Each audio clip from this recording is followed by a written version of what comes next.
I live in a country where I'm afraid of empty roads than crowded places. I live in a country where I'm afraid of lawmakers more than the lawbreakers. Main मुद्दा तो education होना चाहिए। हमारे education की बहुत ज़्यादा ही बुरी हालत है कि एक DMCH उनसे हैंडल नहीं हो रहा, उनसे मैनेज नहीं हो रहा है। एक वो बेसिक मेडिक्योरिटी उनको नहीं दे पा रहे, तो वो एम्स को कैसे हैंडल करेंगे। कि लो आ गया फिर वो मौसम और शुरू हुआ सियासी खेल, जो बात बात पर फर्क कराते वो समेट रहे वोटों से मेल।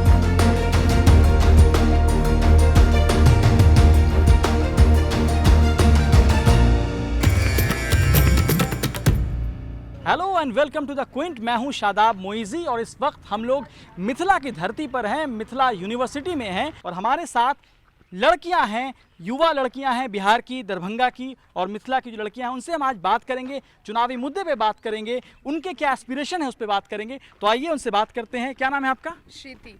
श्रुति, क्या करती हैं आप? मेरा ग्रेजुएशन हो गया, मैं PG कर रही हूँ डिजिटल मीडिया एंड कम्युनिकेशन से। डिजिटल मीडिया एंड कम्युनिकेशन में। श्रुति, जब हम बिहार की बात करते हैं तो और लड़कियों की खास करके बात करते हैं तो एक इमेज रहता है कि कुछ अलग सा, मतलब नॉर्मल ग्रेजुएशन कर रही होंगी, वो भी ख़राब नहीं है, लेकिन क्या आपको इतना अपॉर्चुनिटी यहाँ पे मिला कि आप इस तरह के कोर्स कर सकें, इस तरह की पढ़ाई कर सकें? बिल्कुल नहीं। यहाँ अगर अपॉर्चुनिटी की बात अगर हम बिहार या सिर्फ दरभंगा तक या बिहार तक लिमिटेड रखें तो यहाँ कुछ भी नहीं है। एक नॉर्मल ग्रेजुएशन है, उसमें भी आपको गेस्ट पेपर खरीद के पढ़ना है, जो कि एग्ज़ाम से 2 महीने पहले वो गेस्ट पेपर आता है और ये पूरे सिस्टम में चलता है। यूनिवर्सिटी को पता रहता है कि गेस्ट पेपर आ रहा है और उस गेस्ट पेपर में यूनिवर्सिटी के पूरे क्वेश्चन पेपर्स भी रहते हैं। को अपॉर्चुनिटी बहुत ज़्यादा यहाँ पर मिली नहीं है। अभी जब आप बात कर रहे थे आपके दोस्तों से, आपके बारे में पता चला कि आप कुछ कविता भी लिखती हैं। क्या लिखती हैं आप? मैं मेनली सोशल इश्यूज़ पे लिखती हूँ। अभी रेप केसेस देखने को डेली 87 का रेशियो है कि डेली इंडिया में 87 रेप केसेस होते हैं, उस पे लिखती हूँ। जितने भी सोशल इश्यूज़ है सारे पे लिखती हूँ। चलिए हम आपसे वो भी सुनेंगे। रेप इशू की आपने बात की है, क्या नाम है आपका? जी, मेरा नाम अंकिता है। अंकिता, क्या करती हैं आप? मैं एक लॉ स्टूडेंट हूँ और एक राइटर भी। लॉ स्टूडेंट है। अमिता, एक बात बताइए कि आपके साथी कह रही हैं रेप के बारे में बता रही हैं, कितना सेफ़ है आपको बिहार, आपका मिथिला कितना सेफ़ है? लेकिन मैं यहाँ पे मिथिला की हर बेटी की तरफ से बोलती हूँ कि आज किसी भी बेटी के पास ये हक़ नहीं है कि वो अपनी ज़िंदगी अपने ढंग से जी सकें। हमारा सबका मूवमेंट बहुत ही ज़्यादा रिस्ट्रिक्टेड है। जैसे कि अभी भी आई कैन गारंटी कि सब यहाँ पे डेडलाइन के साथ आए हैं कि 6 बजे से पहले घर वापस आ जाना या 8 बजे से पहले वापस घर आ जाना। यहाँ का पूरा एक एक गली, मतलब यहाँ का ऐसा कोई स्ट्रीट नहीं है, ऐसा कोई गली नहीं है जो कि सेफ़ हो। अगर मैं यहाँ पे खड़े होकर बात भी कर रही हूँ तो भी कहीं ना कहीं कोई मुझे देख रहा है, कोई मुझे जज कर रहा है, और ना उस नज़र से नहीं जिस नज़र से आपको देखा जा रहा है, बल्कि बिल्कुल अलग नज़र से। वही है कि यहाँ पे हर कोई अनसेफ है और हर माँ बाप डरा हुआ है अपनी बेटी को लेकर के, हर भाई डरा है अपनी बहन को लेकर। मतलब इतने सालों में भी बिहार में लड़कियां ये कह रही हैं कि उन्हें डर लगता है, और आप लॉ की पढ़ाई पढ़ती हैं, आप कानून की ये पढ़ाई पढ़ती हैं, फिर भी आपको डर लग रहा है। तो आपको लगता है कि क्या चीज़ें बदलनी चाहिए बिहार में इतने सालों में? अगर हम आज भी यही बात कर रहे हैं और वो भी एक लॉ की स्टूडेंट ये बात कर रही है, तो क्या हो रहा है यहाँ पे? यहाँ पे बहुत लोग ऐसा जानते हैं कि यहाँ पे हमारे लॉ की बहुत अवहेलना होती है। मतलब कोई भी स्ट्रिक्ट लॉज नहीं है, और जो यहाँ का मतलब हर इंसान के मन में जो डर है, कहीं ना कहीं बदनामी का डर होता है। बहुत सारे इश्यूज़ है जिसकी वजह से आधे से ज़्यादा केसेस तो पहुँचते हैं। मेरा नाम शारिया। शारिया, क्या करती हैं? मैं फाइनल ईयर BCA स्टूडेंट हूँ। इसके अलावा मेरा अपना बुक स्टोर है। ये दोनों मेरी पार्टनर्स हैं। हाँ। ये हमारा ऑनलाइन बुक स्टोर का सिस्टम है। एक यूनिक कंसेप्ट है कि हम लोग आपको बुक पैकेज देते हैं blind date with a book के कंसेप्ट से। बताइए, जिस बिहार के बारे में हम लोग थोड़ा बहुत अलग तरीके से सोचते हैं कि बिहार तो पिछड़ा होगा, तो वो उस बिहार में ऑनलाइन उस बिहार में भी दरभंगा में ऑनलाइन बुक स्टोर की बातें कर रही हैं, लड़कियां कर रही हैं। तो अगर आप ये काम कर रही हैं तो पॉलिटिक्स के बारे में अगर आपसे कोई पूछता है कि आपको कोई ऐसा कोई पॉलिटिकल लीडर भी अभी इंडिया में समझ में आती है, कोई लड़की, तो किसका नाम लेंगी? मेरे नज़र में तो अभी कोई ऐसा है नहीं कि जिसका मैं नाम ले सकूं। इसके अलावा मुझे चाहिए कि हाँ, रिप्रेजेंटेटिव हो, यंग लोग ज़्यादा हो पॉलिटिक्स में, वुमेन की रिप्रेजेंटेटिव ज़्यादा हो।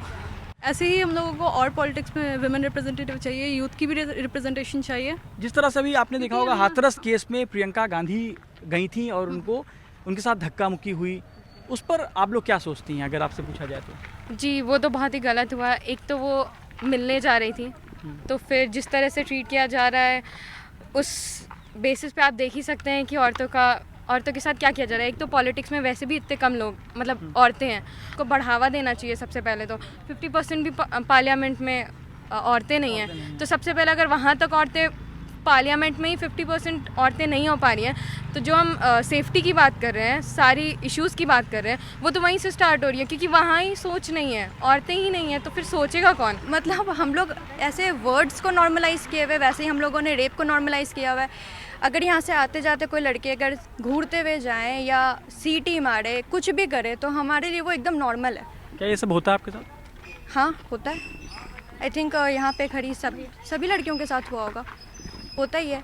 और मे बी एक रीज़न है जिस वजह से ज़्यादातर लड़कियां घर से बाहर नहीं निकलना चाहती हैं, उसमें कंफर्टेबल नहीं रहती हैं।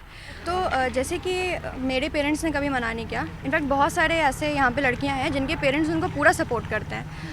तो उनका ऑब्जेक्शन तब होता है ना जब यहाँ के दूसरे लड़कों में डर नहीं है, क्योंकि उनमें डर नहीं है तो वो हमारे साथ कुछ भी छेड़खानी करने से पहले सोचते नहीं हैं।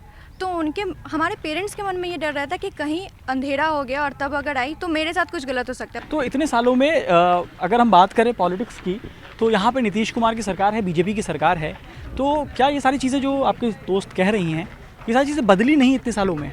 ये चीज़ें क्या है, पॉलिटिक यहाँ पे नीतीश कुमार हैं, जो भी नेता है वो आते जाते रहते, लेकिन ये चीज़ें बढ़ती जा रही हैं। पहले कम थी, अब बढ़ती जा रही है। और ये ना सही तरीके से नहीं हो रहा है। एजुकेशन के बारे में नहीं सोचा जा रहा है, हमारे बारे में नहीं सोचा जा रहा है। They are banning apps, they are banning different sites. अच्छा ये बंद कर देते हैं, ऐसा नहीं होगा, ऐसा। बट आप किसी को पढ़ा लिखा नहीं रहो, यहाँ पे एजुकेशन नहीं है, तो किसी को कैसे पता होगा क्या सही है क्या गलत है। बिहार में जो लड़कियां हैं, आप बताएं कि आपको कैसी सरकार चाहिए, और अब जो आप वोट करेंगी, आई होप आप सब वोटर होंगी, और अब जो आप वोट करेंगी तो फर्स्ट प्रायोरिटी क्या है आपकी? हमें ऐसा नेता चाहिए जो पहला बात तो अगर कोई जनता सवाल उठाए तो उनकी वो जवाब देनी होनी चाहिए कि अगर हम कोई सवाल उठा रहे हैं तो उनको वो सही से जवाब दे पाए, ना कि उसको घुमाए और उल्टा हम पे एक टैग लगा दिया जाए कि आप एंटी नेशनल हो या आप लेफ्ट से हो।